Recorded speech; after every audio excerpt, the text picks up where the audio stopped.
കൃഷ്ണന്റെ ജ്യേഷ്ഠനാണല്ലോ ബലരാമൻ. അതുപോലെ തന്നെ ദ്വാരകയിലെ രാജാവും തന്റെ ശക്തിയിലും പദവിയിലും അഹങ്കരിച്ചിരുന്ന യോദ്ധാവ്. താൻ അറിയാതെ രാജ്യത്ത് ഒരു കാര്യവും നടന്നുകൂടാ എന്ന ബോധവും എല്ലാത്തിലും താൻ എന്ന ചിന്തയും ബലരാമനെ കൂടുതൽ അഹങ്കാരിയാക്കി മാറ്റി. ദ്വാരകയിലെ ജനങ്ങൾ അവരുടെ ചെറുതും വലുതുമായ പ്രശ്നങ്ങൾ നമ്മുടെ കൃഷ്ണനെയായിരുന്നു അറിയിച്ചിരുന്നത്. അതിനുള്ള പരിഹാരവും അദ്ദേഹം നിർദ്ദേശിച്ചിരുന്നു. ഇതറിഞ്ഞ ബലരാമൻ ദോഷാകുലനായി കൃഷ്ണനോട് പറഞ്ഞു, എന്റെ അധികാര പരിധിയിൽ കൈ കടത്തുന്നത് ശരിയല്ല. പലരും നിന്നെ വന്ന് കണ്ട് മടങ്ങിപ്പോകുന്നു. ഒരു ഭരണാധികാരി എന്ന നിലയ്ക്ക് എനിക്കത് അപമാനമാണ്. അപ്പോൾ കൃഷ്ണൻ പറഞ്ഞു, എനിക്കത് വലിയ അനുഗ്രഹമാണ്. ആവശ്യമില്ലാതെ അന്യന്മാർക്ക് വേണ്ടി പലതും ചെയ്ത് ഞാൻ മതി. ഇപ്പോഴെങ്കിലും ജ്യേഷ്ഠന് ഇത് തോന്നിയത് ഭാഗ്യം. ജനങ്ങൾ എന്നെ വന്ന് ശല്യം ചെയ്തതെന്ന് ജ്യേഷ്ഠൻ തന്നെ ഏർപ്പാട് ചെയ്യണം. അതുപോലെ തന്നെ കൃഷ്ണന്റെ ഭാര്യയായിരുന്ന സത്യഭാമയ്ക്കും അഹങ്കാരം വർദ്ധിക്കാൻ തുടങ്ങി. തന്റെ സൗന്ദര്യമായിരുന്നു അതിന് കാരണമെന്ന് നമുക്ക് ഒരു പരിധിവരെ പറയാനായിട്ട് സാധിക്കും. ഏറ്റവും വലിയ സുന്ദരി താനാണെന്നും കൃഷ്ണന്റെ മറ്റു ഭാര്യമാരെ അപേക്ഷിച്ച് തന്നോടാണ് ഏറ്റവും കൂടുതൽ സ്നേഹമെന്നും തന്റെ സമീപത്താണ് അദ്ദേഹം കൂടുതൽ നേരമെന്നും എവിടെ പോയാലും രഥത്തിൽ തന്നെയാണ് കൊണ്ടുപോകുന്നതെന്നും പാണ്ഡവ പത്നിയായ പാഞ്ചാലി തന്നെയാണ് കൂടുതൽ ബഹുമാനിക്കുക എന്നൊക്കെയുള്ള ചിന്തയാൽ സത്യഭാമയ്ക്ക് വളരെയധികം അഹങ്കാരം കൂടാൻ തുടങ്ങി. അതുപോലെ തന്നെ മഹാവിഷ്ണുവിന്റെ വാഹനമാണല്ലോ ഗരുഡൻ. ഗരുഡനും ഈ ഒരു സമയത്ത് ഒരുപാട് അഹങ്കരിക്കാനായിട്ട് തുടങ്ങിയായിരുന്നു.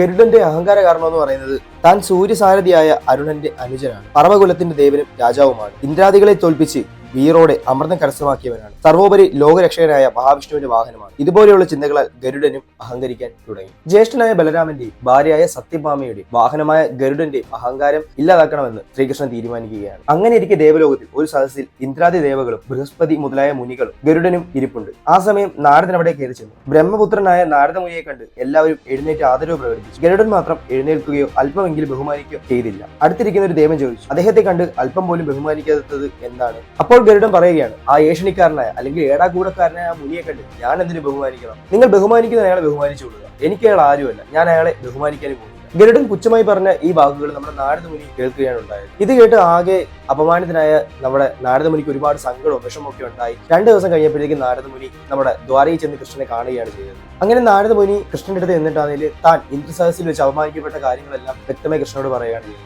ഇത് കേട്ട് കൃഷ്ണൻ പറഞ്ഞു, അല്ലയോ നാരദമുനി, അങ്ങ് വിഷമിക്കേണ്ട, നമുക്ക് എല്ലാത്തിനും ഒരു വഴി ഉണ്ടാക്കാം. അങ്ങ് നേരെ അന്തപുരത്തിൽ ചെന്ന് നമ്മുടെ ഭാര്യ സത്യഭാമയെ അങ്ങ് വിളിച്ചുകൊണ്ട് വരുമെന്ന് പറയുകയാണ്. അപ്പൊ നമ്മുടെ നാരദമുനി ചിന്തിക്കുക, ഈ ഭാമയെ വിളിച്ചുകൊണ്ട് വന്നിട്ട് എന്ത് ചെയ്യാനാണ്? ഇന്ദ്രസദസ്സിൽ ഞാനല്ലേ അപമാനിക്കപ്പെടുന്നത്, അതിൽ സത്യഭാമ എന്ത് ചെയ്യാനായിട്ടാണ്? അങ്ങനെ എന്തായാലും ഭഗവാൻ കൽപ്പിച്ചതല്ലേ, ചെന്ന് സത്യഭാമയെ ഇങ്ങനെ വിളിച്ചുകൊണ്ട് വരാമെന്ന് പറഞ്ഞ് നമ്മുടെ മുനി സത്യഭാമയെ വിളിക്കാനായിട്ട് പോവുകയാണ്. അങ്ങനെ ഇതും ചിന്തിച്ച് നമ്മുടെ നാരദമുനി ഭാമയുടെ അന്തപുരത്തിനടുത്തേക്ക് ചെല്ലുകയാണ്. അന്തപുരമുറിയിൽ ചെന്ന്, ഹേ ഭാമാദേവി, കൃഷ്ണ ഭഗവാൻ ദേവിയെ വിളിക്കുന്നു എന്ന ഉച്ചത്തിൽ വിളിച്ചു പറഞ്ഞു. അങ്ങനെ അത് യാതൊരുവിധ പ്രതികരണം ഉണ്ടായില്ല. ഭാമ തിരിഞ്ഞു പോലും നോക്കാതെ വലിയൊരു കണ്ണാടിക്ക് മുന്നിൽ നിന്ന് ചമയണിയുകയാണ്. ഇതെല്ലാം കണ്ട് നാരദൻ പിന്നെയും വിളിച്ചു പറഞ്ഞു, ഹേ ദേവി, ഭഗവാൻ വിളിക്കുന്നു. അതിനും ഇല്ല പ്രതികരണം. അവിടെ പരാജിതരും അപമാനിതരായ നാരദമുനി പിന്നെയും കൃഷ്ണന്റെ അടുക്കിലേക്ക് ചെല്ലുകയാണ്. എന്നിട്ട് പറയുകയാണ്, ഭാമാദേവി എന്നെ ഒന്ന് ശ്രദ്ധിക്കുക പോലും ചെയ്തില്ല, ഞാൻ പറഞ്ഞത് കേട്ടത് പോലുമില്ല, ഞാൻ അവിടെയും നാണം കെട്ടില്ലേ ഭഗവാനെ എന്ന് കൃഷ്ണനോട് പറയുകയാണ്. ഉടനെ കൃഷ്ണൻ പറഞ്ഞു, ഭാമയും നാരദനെ അപമാനിച്ചു അല്ലേ? ഒരു കാര്യം കൂടെ, കദളി വനത്തിൽ ശ്രീ ഹനുമാനുണ്ട്. നാരദന് പോയി അവനെ എങ്ങ് വിളിച്ചോണ്ട് വരിക. സംശയിക്കേണ്ട, അവൻ കൂടെ വരും. ഭാമയൊന്നും മറുപടി പറഞ്ഞില്ലെങ്കിൽ ഹനുമാൻ എന്തിന് ഇവിടെ വരണം? ഇതെല്ലാം തമ്മിൽ എന്ത് ബന്ധം? ഗരുഡന്റെ കാര്യം ഇവിടെ പറഞ്ഞതേ അബദ്ധമായി പോയി. ഇങ്ങനെ ചിന്തിച്ച് അദ്ദേഹം നേരെ കദളി വനത്തിലേക്ക് തിരിച്ചു.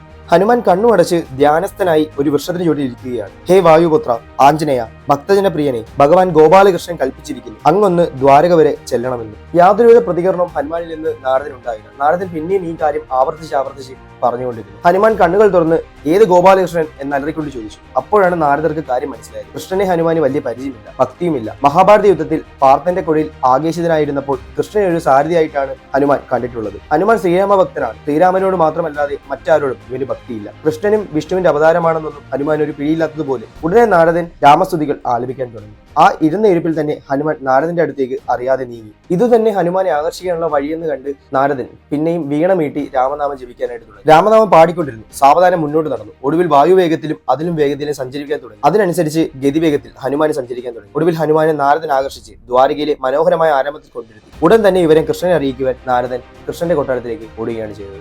രാമനാമം നിലച്ചപ്പോൾ വായുപുത്രൻ ഹനുമാൻ 4 പാടും വീക്ഷിച്ചു. ഇത് കദളീവനം അല്ലല്ലോ, ഞാൻ എങ്ങനെ ഇവിടെ വന്നു? താൻ വഞ്ചിക്കപ്പെട്ടിരിക്കുന്നു. ഹനുമാൻ കോപാകുലനായി. കൂറ്റൻ മരങ്ങൾ പിഴുതെറിയാനും അവിടെയാകെ തല്ലി തകർക്കാനും തുടങ്ങി. ഉദ്യാന പാലകന്മാർ ഹനുമാനോട് ഏറ്റുപോയി. വായുപുത്രന്റെ പ്രഹരമേറ്റി അവർ 4 പാടും ചെതറി വീണു. ഇതറിഞ്ഞ ബലരാമൻ ദോഷാകുലനായി. ഒരു വാനരൻ ആക്രമിച്ചെന്നോ?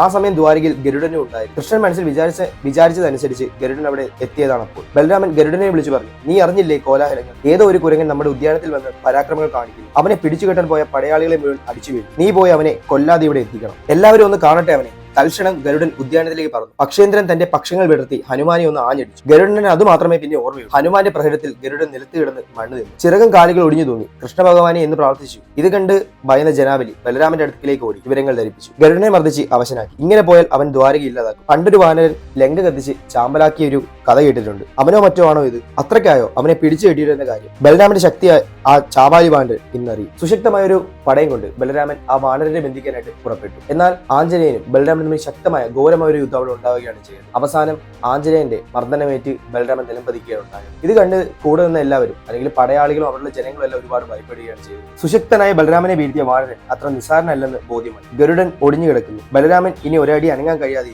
ഏറ്റുമുട്ടിയ പടയാളികളെല്ലാം ചിതറിക്കിടന്നു. ജനങ്ങൾ അവസാനാശ്രയമായ കൃഷ്ണനോട് പോയി വിവരങ്ങൾ ധരിപ്പിച്ചു. നിങ്ങൾ പറയുന്നത് കേട്ടിട്ട് അത് വെറും ഒരു മരഞ്ചാടി കുരങ്ങനാണെന്ന് തോന്നുന്നില്ല. മഹാസമുദ്രം ചാടിക്കടന്ന് ലങ്കയിലെത്തി അത് ചുട്ടു ചാമ്പലാക്കിയ ശിവാംശമായ ഹനുമാനാണത്. ജ്യേഷ്ഠനെ പോലുമല്ലേ അവൻ ജയിച്ചത്. ശ്രീരാമനോടല്ലാതെ മറ്റാരോടും അവന് ഭക്തിയോ ബഹുമാനമോ ഇല്ല. കൃഷ്ണനായ ഞാൻ അവന്റെ മുന്നിൽ ചെന്നാൽ എന്റെയും ഗതി ഇത് തന്നെയായിരിക്കും. അപ്പോൾ ഞാൻ അവന്റെ മുന്നിൽ ശ്രീരാമ വേഷത്തിൽ ചെല്ലണം. സീതയും വേണം. അടുത്ത് നിന്ന് ഭാമയെ നോക്കിക്കൊണ്ട് ശ്രീകൃഷ്ണൻ പറഞ്ഞു. ഭാമ കേട്ടില്ലേ? വേഗം പോയി സീതയായി വരൂ. ഞാൻ ശ്രീരാമനാവാം. തൽക്ഷണം ഭാമ പോയി സീതാദേവിയായി ഒരുങ്ങി. ഭാമയുടെ വേഷം കണ്ട് ശ്രീകൃഷ്ണൻ അവളെ രൂക്ഷമായി നോക്കി കോപത്തോടെയും പരിഹാസത്തോടെയും ചോദിച്ചു, ഇതാണോ സീത? ഉടനെ കൃഷ്ണൻ തന്റെ ആദ്യ ഭാര്യയായിരുന്ന രുക്മിണിയെ നോക്കി പറഞ്ഞു, ഉടനെ നീ സീതയാവുക. രുക്മിണി ഭർത്തൃപാദം വണങ്ങിക്കൊണ്ട്, ഞാൻ പതിവ്രതയും പരിശുദ്ധിയുമാണെങ്കിൽ ആര്യപുത്രന്റെ ഹിതമനുസരിച്ച് സീതയാകട്ടെ. അവൾ ത്രേതായുഗത്തിലെ ജനകപുത്രിയായ സീതയായി മാറി. ആ സമയം കൊണ്ട് കാർവർണ്ണൻ രാമനായി. എല്ലാത്തിലും മിടുക്കി എന്ന് കരുതിയ ഭാമ നോക്കിയെത്തി രാമസീതമാർ ഉദ്യാനത്തിലേക്ക്.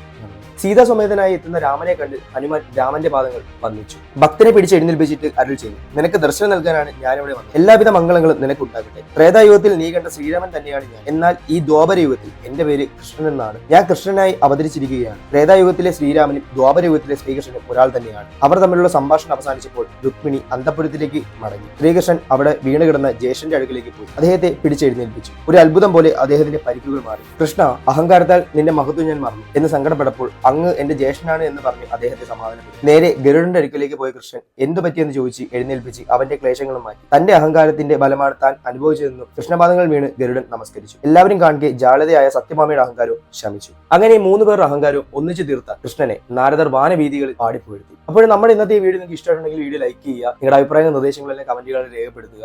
ഇതുപോലുള്ള കണ്ടന്റുകൾക്കായി നമ്മുടെ ചാനൽ സബ്സ്ക്രൈബ് ചെയ്യുക. അപ്പോൾ അടുത്ത കണ്ടന്റ് ആയിട്ട് വരുന്നവരെ ബൈ.